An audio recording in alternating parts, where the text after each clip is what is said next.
Today's episode is brought to you by Diane Kinlaw of Go Prime Mortgage and Jamie Tulak of eXp Realty.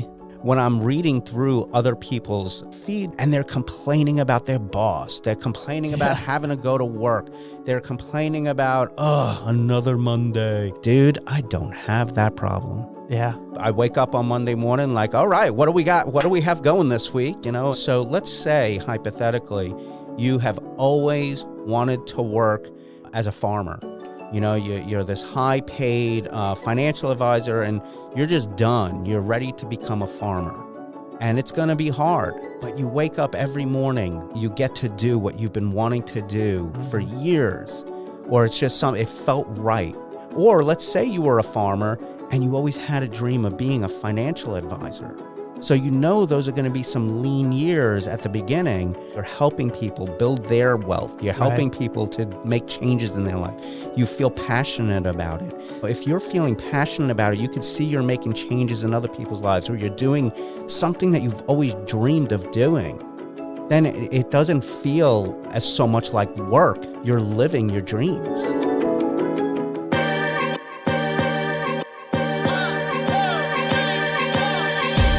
Thank you for listening to the Guys Who Do Stuff podcast. Visit guyswhodostuff.com. You probably shouldn't Google that. Welcome to the Guys Who Do Stuff podcast. I'm Joe. Today, Josh is out. He's watching his son, who's a little under the weather. But in the studio today, we have Joe Novara, and I'm really excited and honored that you are in here with us today. I want to start by giving a little bit of synopsis from what I picked up from your website. Joe loves helping people break free of the mysterious do-it-on-your-own cowboy persona and ask for help. People can end up going their whole life not doing the things they really want to do, and he knows it's true because it was true for him. He says he spent the first 30 years of his life as a spectator. Eventually, he decided to break out of his shell, and after working on a shy, introverted personality, he was able to live the life he always wanted. Joe, welcome to the Guys Who Do Stuff podcast. Thank you so much. My latest book is actually Grow Your Network, Grow Your Business, which is available on Amazon. And I just recently was able to get a #1 best-selling author status through Amazon. That's awesome. Congratulations. Yeah, in 2 categories. It was pretty cool. Yeah. So what did that feel like? You get an email from Amazon? I got a special emblem on the page of my book where you could get my book. I think the special emblem was there for about a day or 2. Oh, really? Yeah, it looked kind of cool, and then it was gone. And I know you just did an event here at Vibe. We're recording in Podcast Cary, which is in a networking place or a co-working place called Vibe Cary here in Cary, and you had just done an event here. I love this space that they've built here. It's a great event space for people that are putting on events, and it was just having the stage is the part that really attracted me to it the most. Yeah, it's a cool space. So how did you get unstuck from shy introverted to networking guru? Now you're a keynote speaker and you're coaching others on their journey. How did you get from there to here? It was just a decision, Joe. Yeah. I mean, that's really what it was. Knew that my career in printing of 30 years was coming to an end. And I was thinking about, what is it that I want to do moving forward? I knew I wanted to do something around referral marketing and networking, but I wasn't 100% sure how I was going to make that happen, make a living at that. And I just happened to be sitting in an audience one day watching a speaker, and that's it hit me. It was like, that is how I'm going to do this. I'm gonna learn how to become a professional speaker, and I'll start doing speaking engagements, thinking that particular speaker was getting paid. That was a great lesson to learn, that he was not getting paid, but I have developed a business around speaking and coaching and writing, and that's what I've been doing it now this is my 7th year. Wow. Doing it. So did you have any experience in public speaking before this? Were you a giant fan of networking, or did you just knew this was something that you needed to get into and you didn't have much experience with it? So yeah, those are great questions. So to answer the first one is I had very little experience in public speaking leading up to that. I had been in networking groups where occasionally you would get the opportunity to do your quarterly 10-minute presentation before the group. But overall, no, I had not been very adept at public speaking. Now, in regard to networking, so what I have found was, as somebody who wanted to do sales, but also was more on the shy, introverted side, I learned that I was much better selling through relationships. So developing relationships with people and then building on those relationships, learning, having a referral partnership, as it's called, with people. And so when I first got into real estate sales, first thing I did was I just called and emailed everybody I knew, asking them, who do you know that might be looking to buy or sell a home in downtown Brooklyn? And that was how I started to build my base. Yeah. Now, nobody told me that what I was doing technically was networking, but I was. Then I built on the relationships in that community, in the downtown Brooklyn community. Just people that worked in the stores, people that owned little shops, people that I was friendly with in the community. So it was through networking within my community that I built a very successful real estate business. Yeah. And that's just how I vote, and that's just how I do it. Do you think that there is a change in the idea of all the sales funnels and the automation and the kind of the new breed of marketing that you see with companies like ClickFunnels and people like that, where they can come across as a little bit of a shortcut? Like, this is the way you're going to get leads into the funnel. Do you think that that way is that just a new tool in the arsenal, or is it a departure from something that's worked for a really long time, which is relational selling? I think that I'm all about having multiple methods when it comes to trying to get in touch with your prospects, your target client. And so I have no problem with ClickFunnels and everything like that. If that's what you want to focus on, that's great. And I had a business coach early in this part of my career that's how he built his business, was doing that. That doesn't work for me. I need it to be more personal. But I have, if you are somebody who's very, what's the word I want to use? I'm system oriented, but there are people that are much more, they can get much deeper into system orientation within their business, and they can perform that. They have the discipline to do that because you've got to make sure, if you're going to start it, you want to make sure that you're going to follow through with it on a regular basis. Right. I could start a ClickFunnel, and then I could promise you in 2 months, I am not, all of a sudden I'm going to say, I don't even remember how to do it anymore. I know what my strengths and weaknesses are. Yeah. My strengths are picking up the phone and calling people, following up with people, knocking on your door and, just to say hi. That's my strength. Yeah, I like that answer. I think that so many times people overlook the fact that it has to work for your personality. It has to be something that is lined up with your values and you as a person. And that's the smart way to go about getting your work done. Right. So I want to back up. You said the main way that it happened was just a decision. I just made a decision. Yeah. I want to know what was going on in your life at that time that decision was made. Because those kind of big decisions where you do career altering things are very rarely just cerebral. So what was going on? Well, I wish you had a couch in here and we can make this into kind of a therapy session. You want to know what was going on in my life at that time. But I'll just tell you real quick. The quick version is I had a business, a printing business that I had purchased after moving here in 2008, right before the recession. It's always 2008. Yep. That was 5.5 years of hell. At the end, I was shutting down my business, and I was in the middle of a divorce. It was kind of like I just need to really make a big change. Yeah. That's just what was going on. I knew I needed to get out of the printing industry. I had tried once before. I felt a little bit like Al Pacino in Godfather 3, where he said, every time I try to get out, they pull me back in. And that's kind of like how I felt. Somebody calls I was working in real estate again in downtown Brooklyn, and and just after 9/11 happened, it kind of rocked the market in downtown Brooklyn for a while. And I had a new baby, and I need a new baby on the way. and I needed to bring money into the house. And I owned a building in downtown Brooklyn with a big mortgage, and I needed to make sure money was coming in. So that's I got back into the printing industry Gotcha. at that point. So now you've switched gears. You've been doing this for 7 years now. You had like this hypothesis that this is what I want to do. You saw the speaker on stage. What did it feel like what were those first early steps of momentum?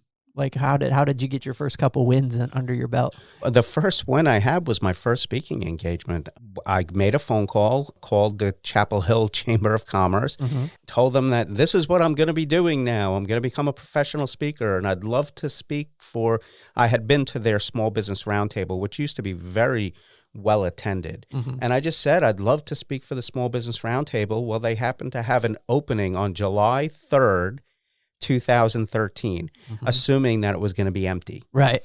And I said, well, I'll take it. Nobody wants the 4th. Well, it was one of their best, most well-attended small business roundtables that they had.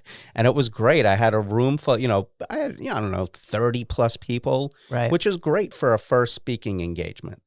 I learned very quickly that it was a matter of picking up the phone and calling people I knew and just telling them what I was doing. Because that's the same thing that I teach people now, and what I did when I got into real estate, when I bought my printing company. You pick up the phone and call people you know and tell them what you're doing. Yeah. And either A, who do you know that can use my services, or is that something that you can use? Right. Why do you think so many people have a problem doing that? Because it seems like it's such dead dumb common sense. Because people are afraid of bothering other people. I don't know if you've ever heard of Bob Berg. He wrote the books, The Endless Referrals. He's written the entire Go Giver series. Yeah, that's a great book. A lot of what I learned from reading his material over the years is if you're bringing value to other people, then other people will be willing at some point to reciprocate. It's kind of like, again, going back to The Godfather. Sorry to bring up The Godfather twice, but someday I'm going to call in a favor, right? But the truth is that if you do for others, in the long run, people will be willing to do for you. So I don't always like to go at it to people with the, hey, what can you do for me? Right. Now, sometimes I do. But I try to always add value to other people's lives first I may never have an ask. Yeah. But if I do, I'd like it to be built on the back of goodwill that I have put out there, whether to you or within the community. So you had started on this, was it an entirely new career path? Absolutely. Okay. So how did you start to unpack some of the early lessons? Like, what were some of the early impactful lessons to you, and how did they change up what you thought it was going to be versus what it was in reality? Right. Yeah. So, I mean, the first thing that I learned early on was that it was going to be a lot more difficult than I thought it was. As is any endeavor worth pursuing. Yeah. If you go on to, on Google, and Google becoming a professional speaker, there will be hundreds of articles that tell you it's going to be really easy. Yeah. Just join my program.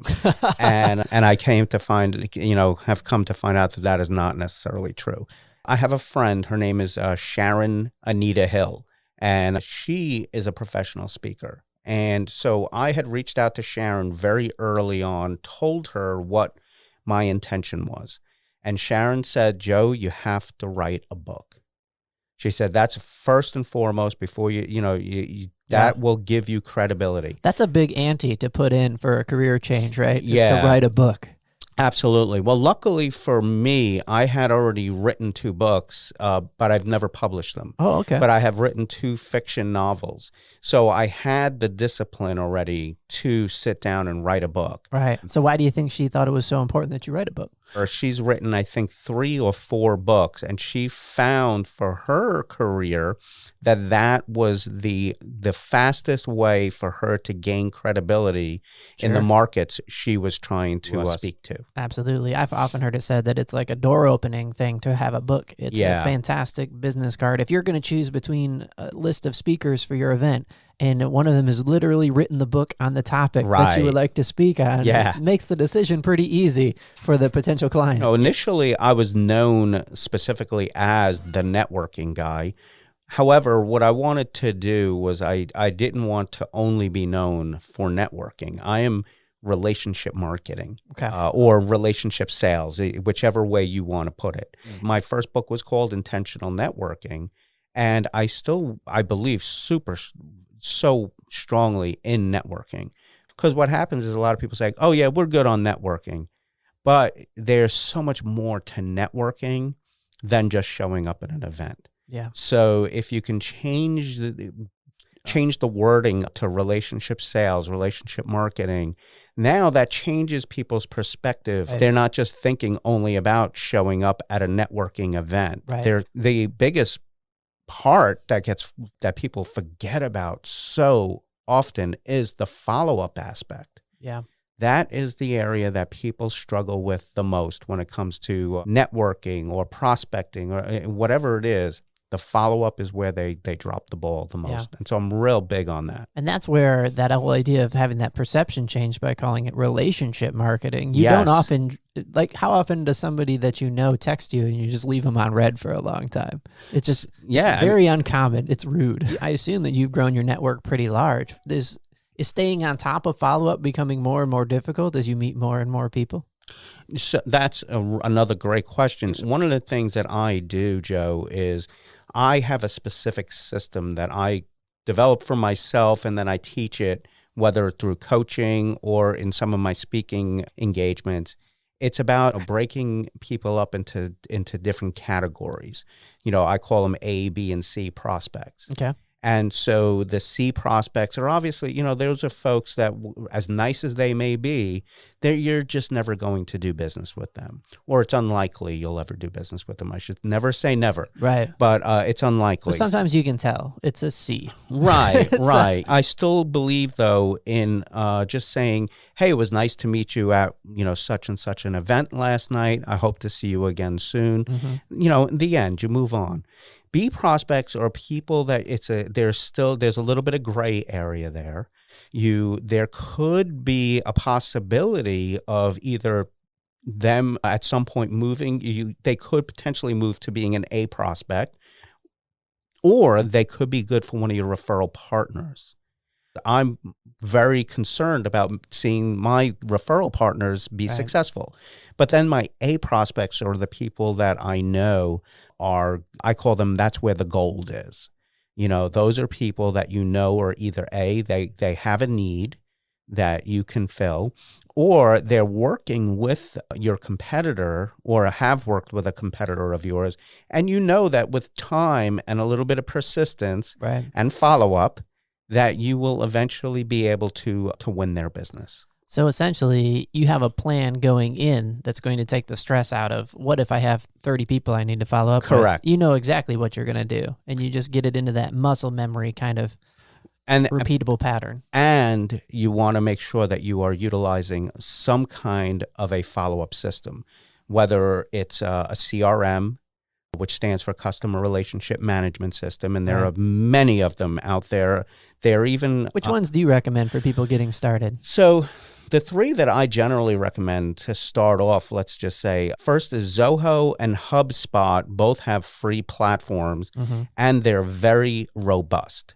So if somebody's just starting out, those are great, and there are tons of videos on YouTube that'll walk you through setting it up and how to utilize it. And there are plenty of people out there that you can also hire to help set it up for you if that's not a strength of yours. The other one that I have watched a demo of it, and I've heard from many people that it's very good, is actually, it's funny, it's got a funny name. It's called Less Annoying.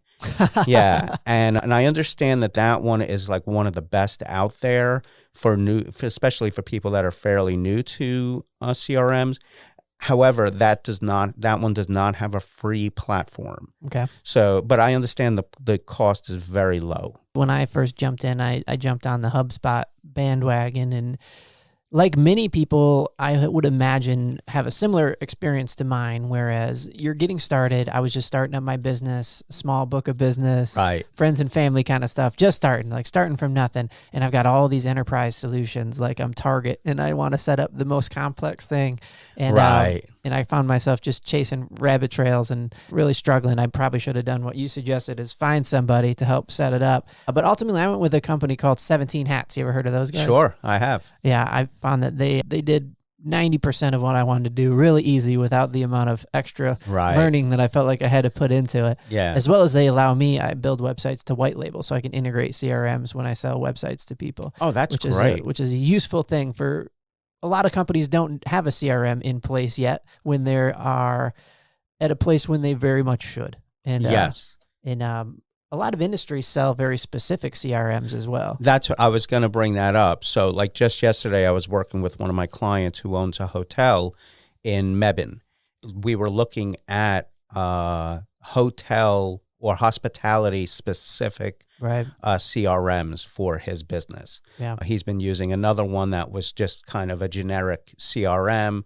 It's not working for him. So we talked, we were reviewing some of the hotel or hospitality specific ones. I can definitely see the benefit of that, because in these industry specific ones, they've kind of eliminated some of the pain points with that industry with Right. working with a general CRM. Yeah. And so that's why I think you run into so many people using their industry specific CRM.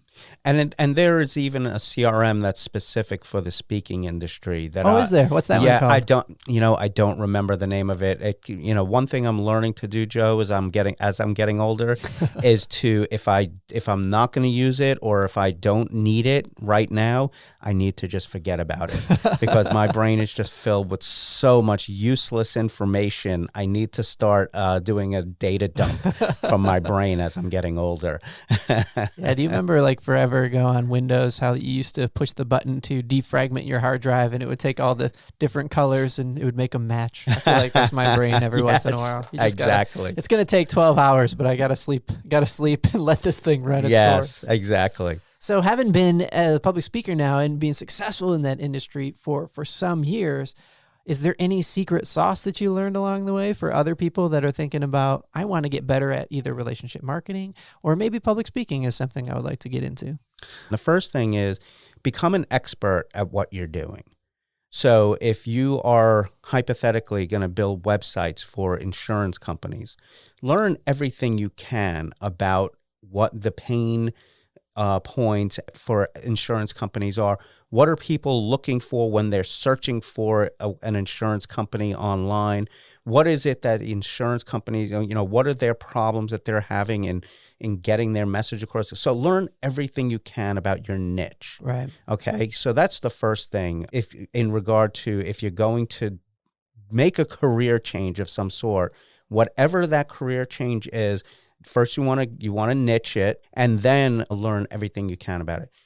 For somebody getting into professional speaking, the first thing I would say is make sure that you have if you don't have instant credibility that you can go out there and start earning fees, make sure you have a secondary source of income coming in, which luckily when I first got into the business almost 7 years ago, I did have a secondary source of income coming in because I had closed my printing business, but I still had all of those previous clients.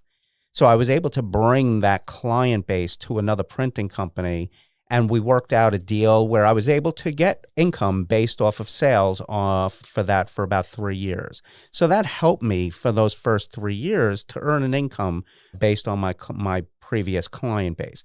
But not everybody's going to have that luxury. Right. So make sure that if you're going to become a full-time speaker, you don't just quit your job and say, I'm going to become a full-time speaker, because I can promise you it'll be really, really difficult and you'll be very hungry.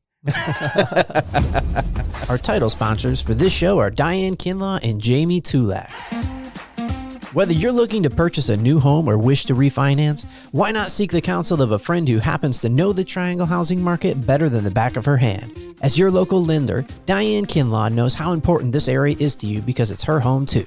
That's why she's made it a goal not to just be the best loan officer around, but a community leader supporting small businesses with referrals and networking events and supporting local charities with frequent fundraisers. If you're looking to move to Holly Springs or the surrounding area, or maybe interested in a refinance to lower your term or rate, Diane offers a wide array of programs to fit your family's needs. Let her be a part of your path home. A home doesn't have to be a dream. Let Diane make it a reality. You can contact us at www.goprime.com and search for Diane or call 919-624-9541. GoPrime Mortgage Incorporated Company, NMLS number 69551. Diane Kinlaw, NMLS number 1600777. GoPrime is an equal housing opportunity lender. Today's show sponsor, Jamie Tulak of eXp Realty, has a passion for serving clients and nearly a decade of industry experience as a top producing realtor and designer. Jamie Tulak of eXp Realty will help you reach your real estate goals. Whether you're buying, selling, investing, or renting in today's market, having an experienced real estate expert working for you is crucial.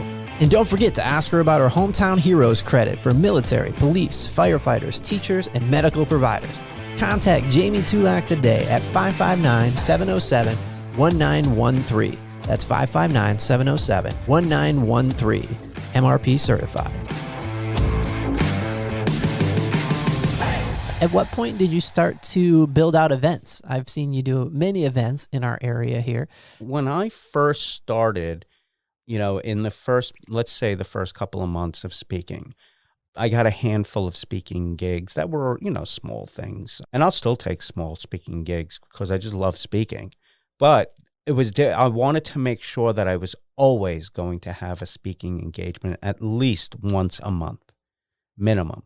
So that's when I started doing my own events. Keep the act sharp. Yes. And so that's when I started doing my own speaking engagements.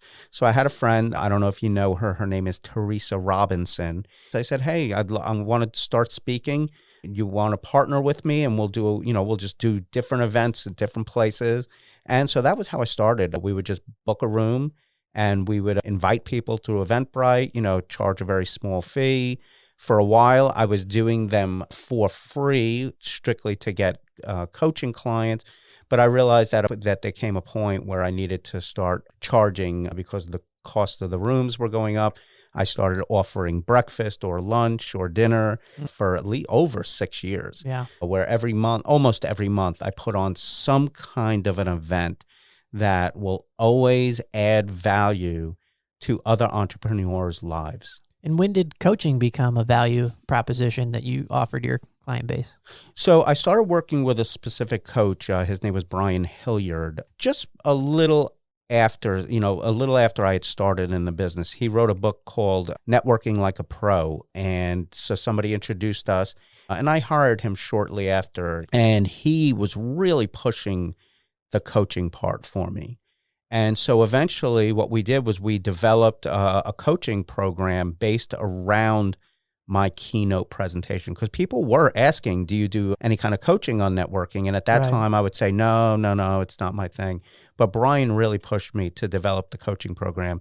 Now, it had a different name back then, and the program has evolved over the past several years, but the name of that particular program is the Referral Marketing Success System. It's a system for growing your referrals and to network more effectively and more productively. Do you have a recommendation for people about how many hours a week they should spend networking? So here's my answer to that. If you're brand new at what you do, nobody knows you, and you have no clients, my suggestion is to go to at least one networking event a day to build brand awareness, to get people in the community, especially if it's a business that's community related. Yeah. It's going to be, somewhere in Raleigh or in the Triangle or whatever. However, there has to come a point you want to be more specific on the type of networking events you're going to. So like I do speak for people in insurance and financial advisors.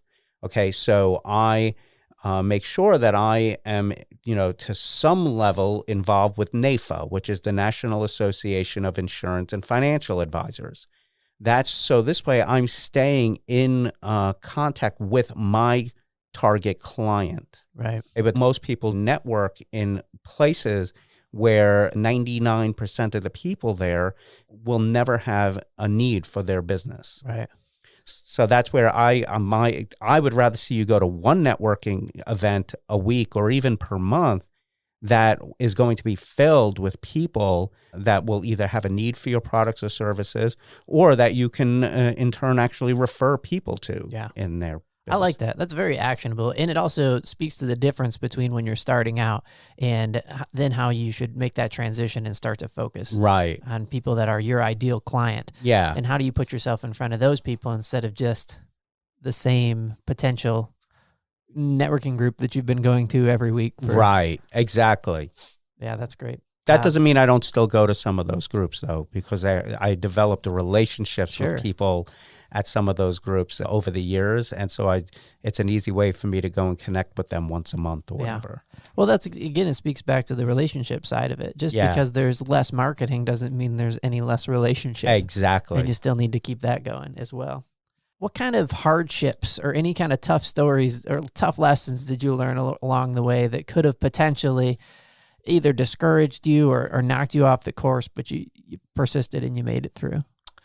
Well, I mean, whenever anybody is starting in a new industry, let's say somebody has been an attorney for 25, 30 years, and I'm actually speaking about a buddy of mine who is actually going to transition into being a full-time executive coach.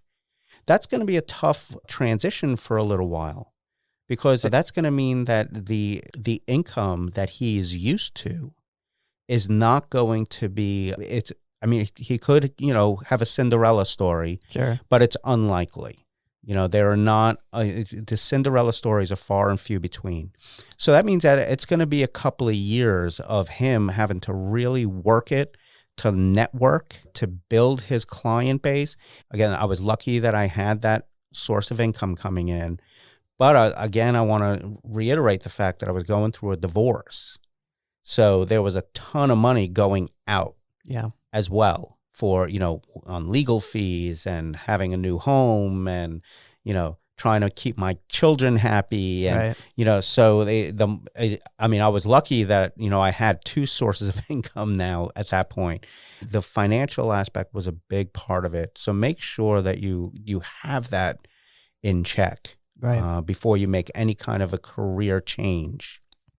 And if you don't, I think that's an important, critical building block. What were some of the things that kept you going, though, when stuff got tough? Well, number one was that I was good at what I was doing, or at least that's what people were telling me. I hope they weren't just trying to make me feel better. It felt rewarding. It felt like you had connected to something you were good at. They kept showing up, so I think I was doing something right. And I love when I see somebody have an aha moment. There was this one gentleman, he came to one of my speaking engagements early on in my career. And I saw him about a year and a half ago. So that's about 3.5, 4 years in between. He came over to me and he knew me and I didn't know him. He said, I was at such and such a presentation.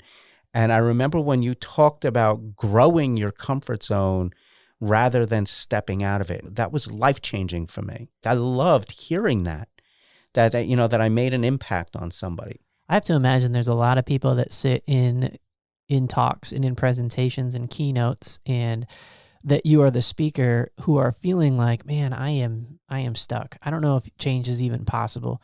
I want to do something completely different, and it sounds crazy, but I just know that it's what I should do. Right. And it makes sense that you say that's the thing that energizes you when people have those aha moments, because you live that. Yeah. Like you got to walk through that. Yep. And that's one of those things that people find so inspirational. It's like, can it actually be done? Not by somebody on TV, not like a fake person where I don't know if it's real or not, but like another human in my city, in my town that has done the thing that I want to do. And it might not be career specific. It might not be everybody wants to be a public speaker. Right. But oftentimes people struggle with finding real transformation and kind of getting the courage to take that first step.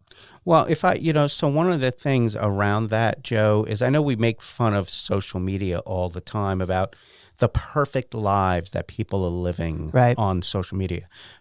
I'm not a proponent of people posting all their negativity as well on social media. However, what I do like for myself is when I'm reading through other people's feeds sometimes, whether it's on Facebook or even LinkedIn, and they're complaining about their boss, they're complaining about having to go to work, they're complaining about, another Monday or whatever it is. And I'm like, dude, I don't have that problem. Yeah. I love my boss because that's me. I wake up on Monday morning like, all right, what do we got? What do we have going this week? So let's say hypothetically, you have always wanted to work as a farmer. You're this high paid financial advisor and you're just done. You're ready to become a farmer and it's going to be hard. But you wake up every morning with, that it's, you get to do what you've been wanting to do for years. Or it's just it felt right. Or let's say you were a farmer and you always had a dream of being a financial advisor. So those are going to be some lean years at the beginning. However, it's something you're helping people build their wealth. You're helping people to make changes in their life. You feel passionate about it. If you're feeling passionate about it, you can see you're making changes in other people's lives, or you're doing something that you've always dreamed of doing. Then it doesn't feel as so much like work as much as it feels like, you're living your dreams. It doesn't mean that it's always easy.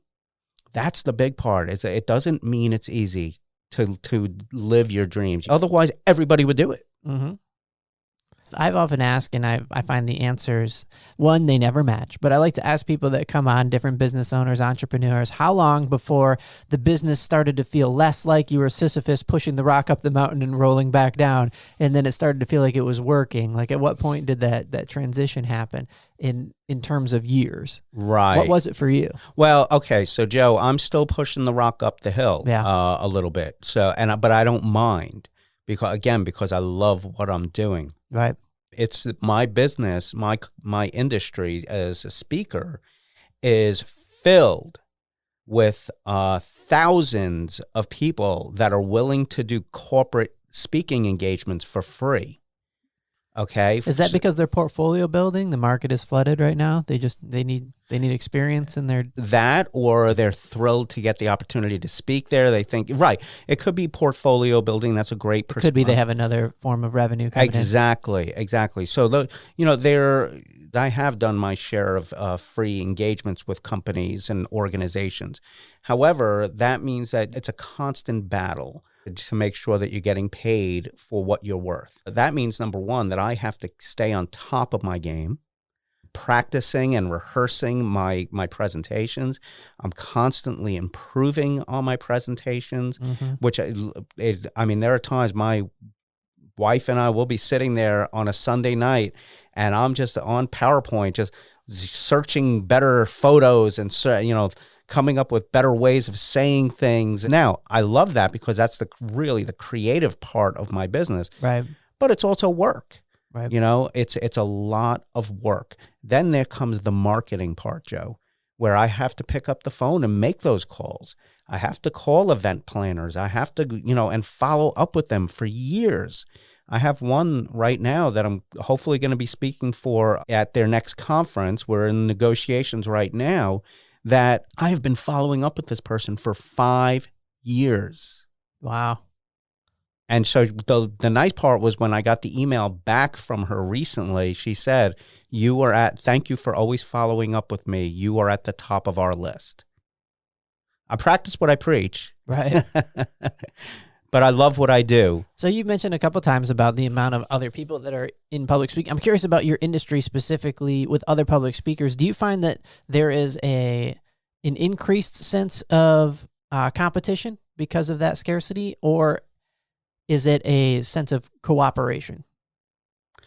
I like the word co-opetition, which I'm very big on. So I'm always referring, if it's not a good fit for me, even if I know it could potentially be a good paying engagement, I refer people out all the time. I just referred my friend Wendy Gates Corbett. I don't know if you know her. She is an amazing speaker. She speaks on, her topic is I belong, you belong, we belong. So it's about inclusion within the, corporate inclusion with, for people. I'm always looking to refer people out. That's my point. So that's what I mean by co-opetition. Yeah, define that for me. So co-opetition is, so I'll give you an example. So as a printer, If there was somebody that, oh, this is a great example. So somebody was a real slime ball back when I owned the Chapel Hill Printing.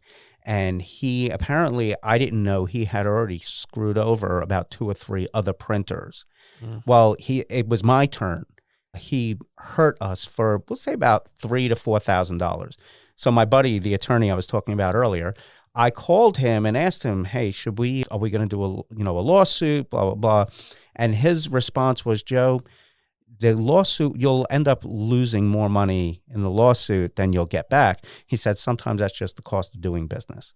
Now I could have said, well, I know he's going to hit my competitors down the street, but I decided to pick up the phone and call them anyway. And I told them what had happened. Well, that he had just been there. Oh. Yep. Co-opetition. So we're competitors, but we're cooperative with each other. Right. And we also refer stuff to each other. There are a lot of people out there, they don't believe in that. They don't want to stick their necks out, or they don't want to potentially just refer one of their competitors. That's a big mistake. I think that actually makes you look stronger. What goes back to one of the first things you were saying is, how do you add value? Right. How do you add value to a situation? How do you add value to a problem that they're trying to solve? And it's not by being like, "Oh, no." Yeah, exactly. Exactly. Always add value. So that's why I refer Wendy out. I've referred Jim Reckless. I refer Kevin Snyder. I refer Marcy Rader. I love referring them out whenever I have an opportunity, especially if it's around topics that I just have no experience with. Sure. I had somebody ask me once if I could speak on leadership.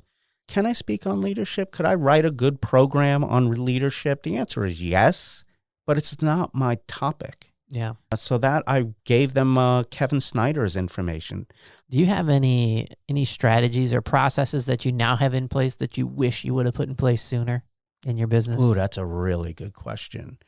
I wish earlier that I was more clear on the specific people that I wanted to speak to. Okay. And that's one of the things that I teach my clients now is be really specific on who it is that you want to work with. Mm-hmm. And now what I've done is I've developed a profile of this specific kind of companies that I want to market to. Yeah. Now, when it comes to my coaching, again, same thing. Before, I was kind of all over the place with the coaching initially. And again, I was trying to bring in income. But I think if I was more clear about the fact that I was looking to coach small business owners and sales professionals that used to work a corporate job and had no clue on how to bring referrals in, that was my ideal profile client. Now, of course, they had to have the money to be able to pay it. So that was the second part of the profile. I love asking this question. Now that you've been doing this for as long as you have, you've had successful careers in other arenas and industries as well. Yeah. What do you find is the same across those, and what do you find is different? Like, are there any principles that underlie this just works everywhere? Yeah. Well, I can say for sure what works everywhere, and that is being kind to people. Yeah. Kindness definitely counts. I know there are people that they're more in the mindset of, it's just business. And, if they screw you over, it's just business. It's not personal. That's not true. I am not a believer in that it's just business motto.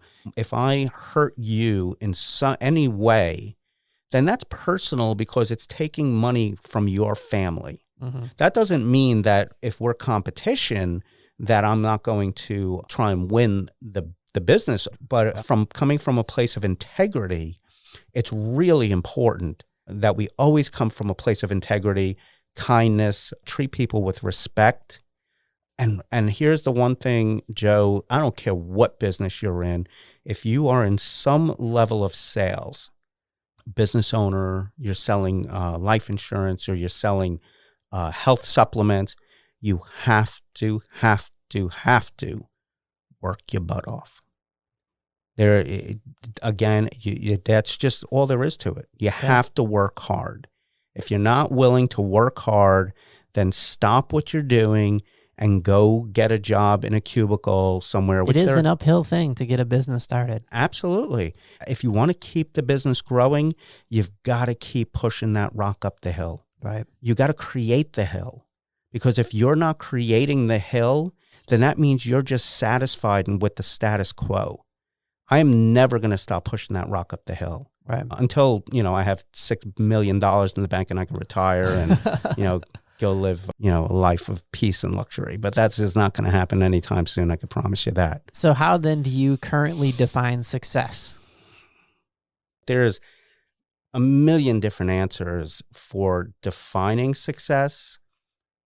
I can tell you that I feel success for me when I feel like I've done the right thing for people, when I'm able to pay all my bills, when my kids seem like they're relatively happy, when my wife is happy, when my clients are having successes in their business. When I wake up and I don't feel super anxious about, the day ahead of me, that means, I've hit some level of success. I can't define it in one short sentence. Right. Maybe if I was going to put an equal sign, success equals contentment. No, content. Like I feel content. Yeah. I like that. Yeah. Yeah. I think so many people don't ever hit success because they don't spend the time to define it. Right.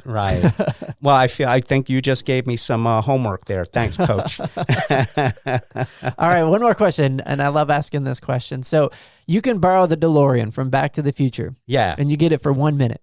Oof. And you get to, the time's already set in. The time is that time 7 years ago when you are on that precipice of starting out on this new path of becoming a public speaker. You get 60 seconds to talk to yourself. How would you spend that 60 seconds? Oh, wow. What a great question. Well, to not focus on all of those external industries, to focus on financial planners, life insurance, and casualty and property insurance people, because that's my target market. Hey, this is what you want to do? Well, these are the people you want to market to. And here's how. I give my as fast as I could. Right. Man, it's been a pleasure talking to you. Yeah. Where can people find you? You got your website? What do you got going on? Yeah, so a couple of things. Number one is my website is joenovara.com. Real simple. So that's www.joenovara.com. And you can also go to Amazon if you want to buy my books. First book is Intentional Networking. My follow-up book was Grow Your Network, Grow Your Business. You can also, I have a YouTube channel. Just look up Joe Novara Speaker, because I have a nephew who's a professional bowler named Joe Novara, who's also on YouTube. But, so you have to say speaker.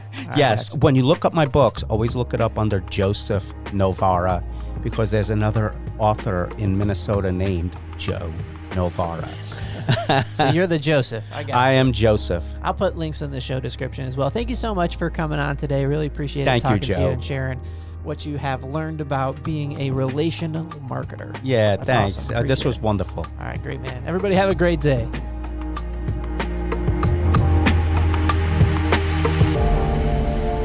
We love making this stuff for you. You can help us out by subscribing wherever you get your podcasts. Get unstuck, tell a better story, and have a good answer to the question, what are you doing today?